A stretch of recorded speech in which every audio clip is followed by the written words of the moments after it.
Welcome to Sounds of Resistance channel. The conflict between Ukraine and Russia reaches its peak in its 8th month. After the explosions on the Kerch Bridge connecting Crimea and Russia, Vladimir Putin returned to the situation in Ukraine and showered the civilian life in Ukrainian cities with heavy missiles. After hundreds of cruise missiles launched against Ukraine at the behest of Vladimir Putin, Europe began to shake. In addition to a great public reaction against Russia, almost all of the Western states have de facto shown that they're on the side of Ukraine. Especially the fact that one of Putin's missiles hit the German consulate in Kiev, which was met with a very harsh reaction from the European nation and NATO. In particular, serious investments in air defense will begin to come to Ukraine. The biggest of these investments and supports will be the transfer of F-16s from Europe to Ukraine. The arrival of F-16 warplanes in Ukraine will enable Ukraine to establish air superiority over Russia. At the same time, high-level Western warplanes will be sent to the region in order to prevent the missiles launched by Putin. The dispatch of F-16s to the region is actually a situation pioneered by the Western state. At the same time, the transfer of F-16 warplanes should be a response to missile terrorism. The West's response to Russian missile terror should be the transfer of F-16 warplanes and early warning aircraft to Ukraine. This was announced by Alexander V. Danilyuk, head of the Center of Defense Reforms coordinator of the Interdepartmental Platform Against Hybrid Threats, operating within the framework of Ukraine-NATO cooperation. Currently, it is known to intercept a certain part of the missiles sent to Ukraine. Russia fired 84 cruise missiles at Ukraine, 43 of which were shot down. According to the report, Russia used 85 cruise missiles and 24 unmanned aerial vehicles, including 13 Iranian-made Shahed 136. About 56 targets were destroyed, including 46 cruise missiles and 13 UAVs. However, the missiles missed by the Ukrainian air defense units hit civilian settlements, showing that Putin's moves were partially successful. On the other hand, while Russian cruise missiles were flying from Ukraine, Ukrainians were getting more united and singing victory songs. There's also a dangerous scenario waiting for Putin. Like Saddam, when he started losing the Iran-Iraq war, Putin switched to the missile terror, Danilyuk said. The prospects for this were clear in April. If there were 100 to 200 F-16s and several early warning aircraft that day, Ukraine's ability to intercept cruise missiles would have been much higher, he said. Alexander V. Danilyuk summarizes that with or without F-16s, Ukraine will win this war and Putin will end up like Saddam. These statements are actually very powerful statements because the fate of Saddam and the fate of Putin have really started to show great similarities in recent days. As you can remember, when Saddam lost, all his people were against him, because what Saddam did was inhumane and he started to draw the reaction of his own society. This is why there are important similarities between Saddam, who dragged the whole country into war, and Putin, who dragged Russia into an impossible war. As you know, on October 10, the armed forces of the Russian Federation resorted to acts of mass missile terrorism, carried out attacks on civilian and civilian infrastructure facilities throughout Ukraine. Attacks were recorded in Kyiv, Rivne, Khmelnytskyi, Lviv, Zhytomyr, Zaporizhzhia, Dnipro, and other Ukrainian cities. From this point on, the business started to get out of hand. The French MP called for the immediate handover of the Ukrainian F-16 to intercept Russian missiles. Ukraine received a very serious demand that it should immediately acquire Western F-16 fighters to intercept modern air defense systems, as well as Russian cruise missiles. This request was made in a comment by Raphael Glucksmann, a French member of the European Parliament, chair of the European Parliament's Committee on Foreign Intervention.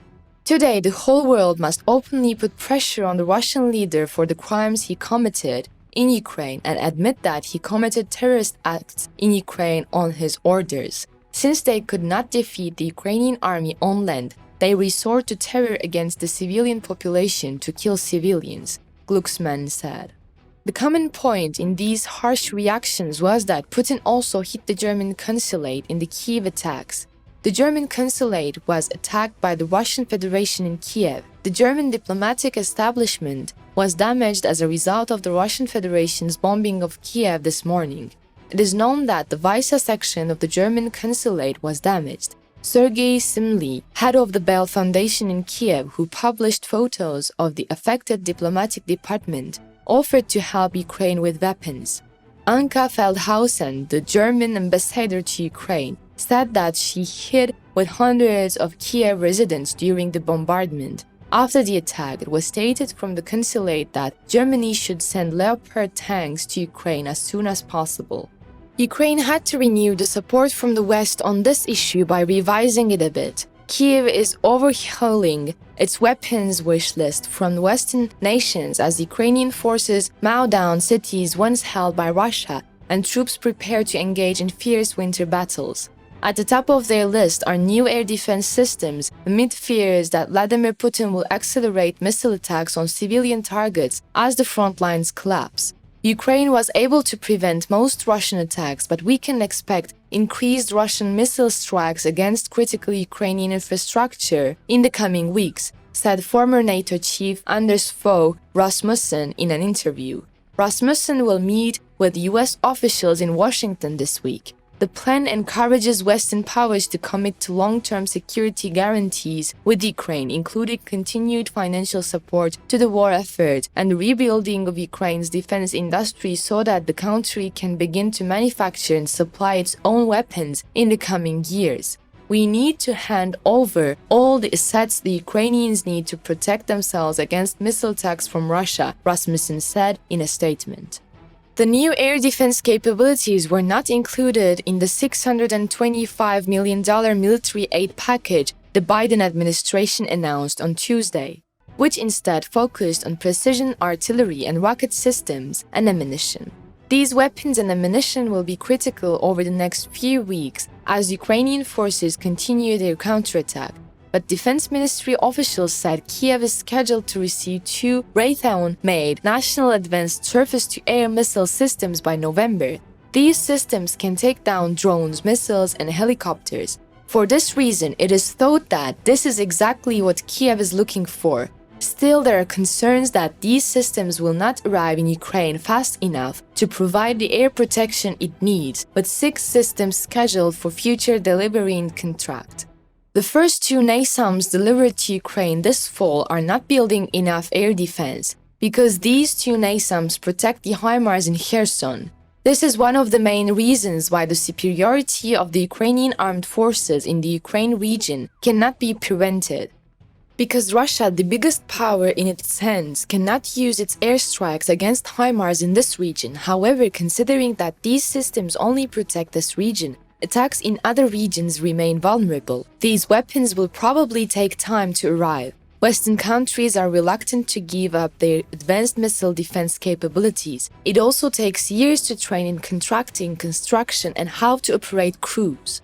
The Biden administration is deliberately arming Ukraine, sending artillery and ammunition for emergency warfare, and contracting the defense industry for weapons like NASAMS. It has two-pronged strategy with officials say it's meeting the urgent needs of Kiev while establishing a consistent flow of arms in the coming years. The US is also in silent talks with Ukraine and the defense industry over whether capabilities such as Patriot batteries and F-16 fighter jets will eventually be acquired. When asked for comment on Ukrainian demands for the winter, a senior Ministry of Defense official pointed out that the United States, along with 2 NASAMS, is providing air defense radars for Ukraine. The US also assisted in the transfer of a Slovakian S-300 air defense system in April, after which the US, Germany, and the Netherlands deployed their own Patriot batteries in Slovakia to intercept the country's air defenses. Even if Vladimir Putin continues to threaten, the arrival of these weapons in Ukraine could mean the end of this war. For this reason, Putin, who acts hastily, will eventually plunge himself into a great chaos. Thanks for watching.